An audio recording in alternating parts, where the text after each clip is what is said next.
Hello students, Unit 4 Fabric and Apparel, पाठ 15 का भाग 2 संस्थाओं में वस्त्रों की देखभाल और रखरखाव। ये पाठ हम पहले भी पार्ट 1 में कर चुके हैं। अब इसका भाग 2 जिसमें हम इंस्टीट्यूशंस या संस्थाओं में कैसे धुलाई और मेंटेनेंस होती है वस्त्रों की, वो पढ़ेंगे। किसी भी बड़े संस्थान के सुगम संचालन और बाजार में अपनी सफाई संबंधी प्रतिष्ठा बनाए रखने के लिए वस्त्रों को व्यवस्थित रूप से इकट्ठा करना, उनकी धुलाई और समय पर सुपुर्दगी करना बहुत आवश्यक होता है। ऐसे में किसी बाहरी धुलाई पर निर्भर न रहकर कई संस्थानों ने अपने स्वयं के भी धुलाई विभाग शुरू कर लिए हैं।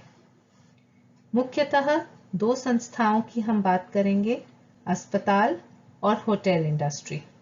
पर इन संस्थाओं में धुलाई की कैसी संस्थाएं होती हैं? पहला है जो वस्त्रों की धुलाई और रखरखाव अपने ही लेवल पर उनकी अपनी व्यवस्था होती है, जैसे होटल्स और अस्पतालों में ही अपने लेवल पे उनकी इन हाउस क्लीनिंग डिपार्टमेंट्स हैं।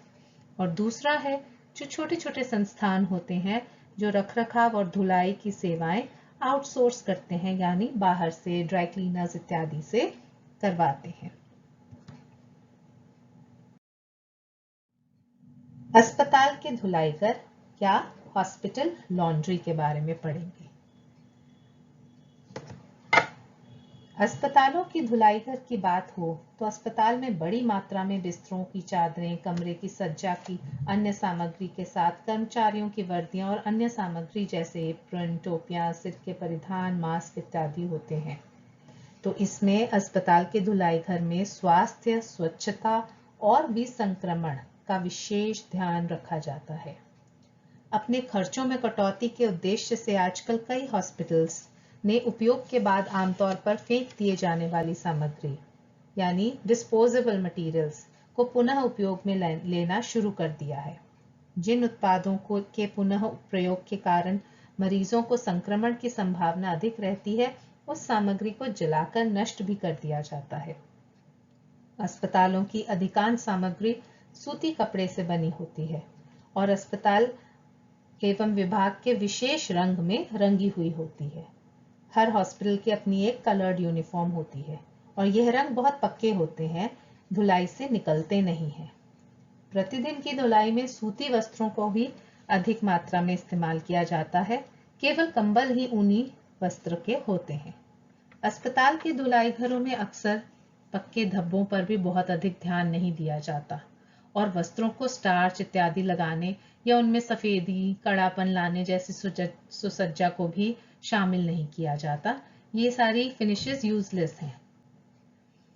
यहाँ तक कि कई धुलाई घरों में वस्त्रों की धुलाई के बाद उन्हें बहुत पूर्णता से प्रेस भी नहीं किया जाता। इसके अतिरिक्त वस्त्रों की मरम्मत कर उन्हें सुधारना या अनुपयोगी सामग्री का निष्पादन करना भी अपेक्षित सेवाओं में शामिल किया भी जा सकता है और कई हॉस्पिटल्स में नहीं भी किया जा सकता।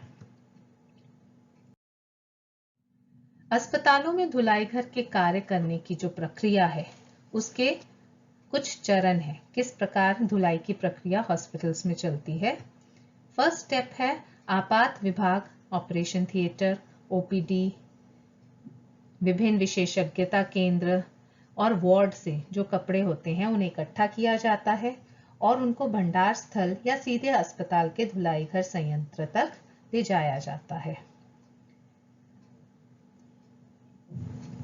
गंदे कपड़ों को छांट कर उतार कर अलग अलग किया जाता है, जैसे बिस्तर की चादरें साफ, हल्की गंदी और ज्यादा गंदी में अलग अलग की जाती हैं। रोगियों की पोशाकें अलग अलग की जाती हैं, डॉक्टरों की पोशाकें, कंबल इत्यादि सब अलग अलग किए जाते हैं। धुलाई का काम बड़ी मशीनों में किया जाता है जिनकी क्षमता 100 किलोग्राम प्रति भार की होती है। जल निष्कासन अपकेंद्री गति पर कार्य करते हैं और ये 60 to 70% नमी को वस्त्रों से हटा देते हैं। फिर आते हैं सुखाने की प्रक्रिया पर। सुखाने के बाद कपड़ों को प्रेस किया जाता है, तह लगाया जाता है और अलग अलग ढेर बनाए जाते हैं। उसके बाद यदि आवश्यकता हो तो सुधार करना कोई या अनुपयोगी सामग्री को अलग करने का निष्पादन किया जाता है। नेक्स्ट स्टेप आता है पैकिंग करना और लास्ट संबंधित विभागों में साफ कपड़ों का वितरण किया जाता है। धुलाई की जाने वाली वस्त्रों की संख्या के हिसाब से अस्पतालों में किसी भी बड़े होटल की अपेक्षा कहीं अधिक कपड़ों की धुलाई की आवश्यकता होती है। फॉर एग्जाम्पल ले लीजिए, बिस्तरों की चादरें ही ले लीजिए, तो अगर इंडिया की बात करें तो एक बड़े से बड़ा 5 स्टार होटल में भी अधिक से अधिक 400 से 500 कमरे होते हैं, जबकि कई हॉस्पिटल्स ऐसे हैं जहां 1800 से 2000 से भी ज्यादा बेड्स होते हैं और इन बेड्स की चादर रोज या किसी विशेष परिस्थिति में दिन में कई बार भी बदलनी पड़ती है। इसके अतिरिक्त ऑपरेशन थिएटर में, डिलीवरी रूम्स में, प्रसूति वार्ड्स में ऐसे कई वार्ड्स हैं जिनके विभागों में दिन में कई बार चादरें बदलनी पड़ती हैं। आमतौर पर किसी बड़े अस्पताल के भंडार कक्ष में प्रति बिस्तर हर बेड के अनुसार कम से कम 6 चादरों का सेट रखा जाता है और एक सेट में सिर्फ चादर ही नहीं, बिस्तर पर बिछाने की चादर, ओढ़ने की चादर, तकिए का कवर, ये सारी चीजें सम्मिलित होती हैं। तो किसी भी व्यावसायिक धुलाई घरों की तरह यहाँ भी कपड़े इकट्ठे करने और प्रत्येक विभाग को उनके वितरण करने से संबंधित रिकॉर्ड रखने की एक पद्धति होती है। और कैसे रिकॉर्ड रखा जाता है, इसका एक एग्जाम्पल आप स्क्रीन पर देख सकते हैं। एक फॉर्म होता है और कैसे उसमें धुलाई के हिसाब से रिकॉर्डिंग होती है रोज की और समय के अनुसार। वो रिकॉर्ड इस प्रकार की तालिका से रखा जा सकता है।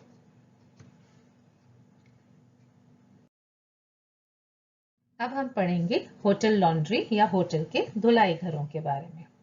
होटलों और रेस्टोरेंट में अतिथि सत्कार सर्वोपरि है। होटल के प्रांगण और कमरों में प्रदर्शित प्रत्येक वस्तु का सौंदर्य बोध और होटल की सज्जा को निखारने वाली प्रत्येक वस्तु का साफ और आकर्षक होना बहुत जरूरी है। हॉस्पिटलों की अपेक्षा होटल्स की सजावट में विभिन्न प्रकार की बुनावटों और रेशों वाले वस्त्रों का प्रयोग किया जाता है। इसके अतिरिक्त होटल के अतिथियों के द्वारा प्रयोग किए जाने वाले धुले हुए वस्त्रों जैसे कि तौलिए, चादर, गाउन इत्यादि का भी अंतिम परिसज्जा, स्टार्चिंग करना, प्रेस करना और सही एवं दक्ष तह लगाने का विशेष बल दिया जाता है। आजकल लगभग सभी होटल्स को आवश्यकता पड़ने पर मेहमानों के व्यक्तिगत कपड़ों की भी कम समय में धुलाई का भी विशेष प्रावधान रखना पड़ता है। ऐसे उद्देश्यों की पूर्ति के लिए और अपनी गुणवत्ता संबंधी मानकों को बनाए रखने के लिए अधिकतर सब बड़े होटल समूह में स्वयं के धुलाई घर की स्थापना हो गई है और वहीं छोटे होटल्स का धुलाई संबंधी काम आउटसोर्स किया जाता है या व्यावसायिक धुलाई घरों से ही करवाया जाता है। तो होटल इंडस्ट्री में भी वही स्टेप्स हैं, अपने धुलाई घर होते हैं क्योंकि बहुत पर्टिकुलर होते हैं ये हर चीज के लिए। क्लीनलीनेस, अच्छा साफ सुथरा होटल होगा तो ज्यादा से ज्यादा अतिथि उसमें जाएंगे। तो इसी प्रकार होटल इंडस्ट्री में भी धुलाई घरों में जो भी वस्त्रों की धुलाई होती है उनकी भी प्रत्येक विभाग की वितरण और उनकी धुलाई संबंधी रिकॉर्ड रखने की पद्धति होती है। जैसे हमने अभी हॉस्पिटल्स के धुलाई घर की पद्धति के बारे में पढ़ा, वैसे ही होटल्स में भी उनके रिकॉर्डिंग की पद्धति होती है। अब हम आते हैं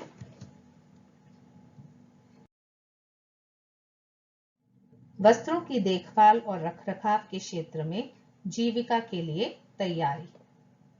वस्त्रों की देखभाल और रखरखाव का क्षेत्र इतना तकनीकी क्षेत्र है कि उसमें हमें कुछ प्राथमिक आवश्यकताएं या प्राइमरी हमारी कैपेबिलिटीज होनी चाहिए, जो हमारी क्वालिफिकेशंस हैं, वो ये 4 क्वालिफिकेशंस बहुत ही जरूरी हैं। पहली है वस्त्रों की देखभाल और रखरखाव के लिए काम आने वाली विभिन्न प्रकार की सामग्रियों का ज्ञान होना। नॉलेज ऑफ द मटेरियल्स, जैसे कि रेशों की मात्रा, धागा और कपड़ा उत्पादन तकनीक तथा कपड़ों का रंग और उन पर की जाने वाली परिसज्जा।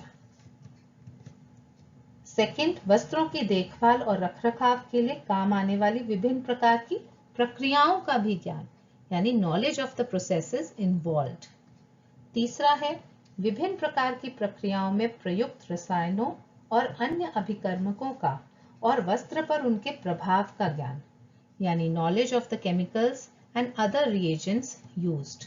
और चौथा है वस्त्रों की देखभाल और रखरखाव से संबंधित मशीनों की आवश्यकताओं और उनकी कार्य प्रणाली का व्यवहारिक ज्ञान, यानी working knowledge of the machinery, requirements and functioning, जो भी हमारे वस्त्र उद्योग में कार्य में आती है।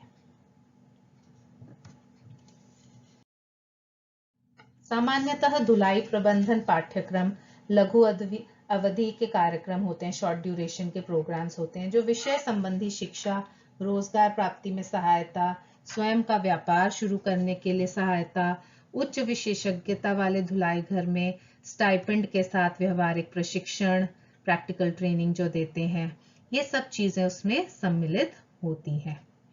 तो विमान कंपनी, जलयान, रेलवे, होटल्स और उच्च विशेषज्ञता वाले स्पेशलाइज्ड हॉस्पिटल्स में रोजगार के अनेक अवसर उपलब्ध कराते हैं। हालांकि प्रत्येक संस्थान में नौकरी के लिए भिन्न भिन्न प्रकार की आवश्यकताएं हो सकती हैं, अतः एक व्यवहारिक प्रशिक्षण अथवा इंटर्नशिप बहुत ही जरूरी है। तो इंटर्नशिप की आवश्यकता अनिवार्य है यदि व्यक्ति के पास वस्त्र विज्ञान, वस्त्र रसायन, वस्त्र और परिधान में शैक्षिक योग्यताएं हो तो वह और अधिक सहायक हो सकती हैं। इन सब के अतिरिक्त आज देश भर में गृह विज्ञान विषय वाले बहुत से संस्थान स्नातक डिग्री के लिए विशेषज्ञता के रूप में ये पाठ्यक्रम भी उपलब्ध कराते हैं। तो किसी भी फील्ड में आपने जाना है, आप इसमें हायर एजुकेशन प्राप्त करें, शॉर्ट टर्म प्रोग्राम्स तो हैं ही, कोचिंग ले सकते हैं, उसके अलावा आपकी ग्रेजुएशन प्रोग्राम्स भी हैं, बट इसके लिए सबसे इम्पोर्टेंट व्यवहारिक प्रशिक्षण यानी प्रैक्टिकल ट्रेनिंग है, जिसके की इंटर्नशिप जैसे हम करते हैं किसी भी कोर्स के बाद, जिसपे स्टाइपेंड भी हमें दिया जाता है, और हमारी इंटर्नशिप पूरी होने के बाद हमें एक्सपीरियंस हो जाता है कि ऐसे इंस्टीट्यूट्स में, ऐसे संस्थानों में कार्य कैसे होता है। अब हम स्कोप या कार्य क्षेत्र की बात करें तो वस्त्रों की देखभाल और रखरखाव का क्षेत्र एक ऐसा क्षेत्र है जहां वस्त्र और परिधान निर्माण, वस्त्र और परिधान में विशेषज्ञता प्राप्त लोग स्व उद्यमी गतिविधियां यानी एंटरप्रेन्योरशिप एक्टिविटीज में प्रवेश करने का प्रयास तो करते ही हैं, या रोजगार गतिविधियों का भी चयन कर सकते हैं। ये सेवाएं जो स्व उद्यमी गतिविधियां हैं, ये सेवाएं ग्राहकों को महानगरीय क्षेत्रों में बहुत मदद और सहायता दे सकती हैं, विशेषकर वहां जहां महिलाएं घर से बाहर काम करने जाती हैं। इन क्षेत्रों में बड़ी संख्या में उपचार गृह, छोटे हॉस्पिटल्स, डे केयर सेंटर्स इत्यादि भी हो सकते हैं, जिन्हें नियमित रूप से इन सेवाओं की आवश्यकता रहती है। और जब हम अपना ही कुछ कार्य ऐसा कर रहे हैं तो इन आवश्यकता, जिन लोगों को इनकी आवश्यकता है, उन्हें हम सर्विसेज प्रोवाइड कर सकते हैं और अपना खुद का काम ऐसे चला सकते हैं। रोजगार गतिविधियों की भी बहुत सारी लंबी लाइन है। कोई भी व्यक्ति रेलवे में, विमान कंपनियों में, पोत परिवहन कंपनियों में, होटलों में, अस्पतालों में, किसी भी संस्थानों और प्रतिष्ठानों की उच्च तकनीक वाले ऐसे धुलाई घरों में भी विभिन्न पदों पर नौकरी कर सकते हैं, जहां संस्थान के कर्मचारियों के वस्त्रों और पोशाकों की देखभाल और रखरखाव की व्यवस्था रहती है। तो अपॉर्चुनिटीज ढूंढनी है, रोजगार गतिविधियों का भी कोई अंत नहीं है, बहुत सारी वैरायटी है, और खुद का काम भी हम खोल सकते हैं, शुरू कर सकते हैं। तो दोनों ही फील्ड्स में अपनी रुचि के अनुसार हम कार्य कर सकते हैं। तो इसी के साथ बच्चों, ये हमारा पाठ 15 और हमारी ये चौथी यूनिट भी समाप्त होती है। Thank you.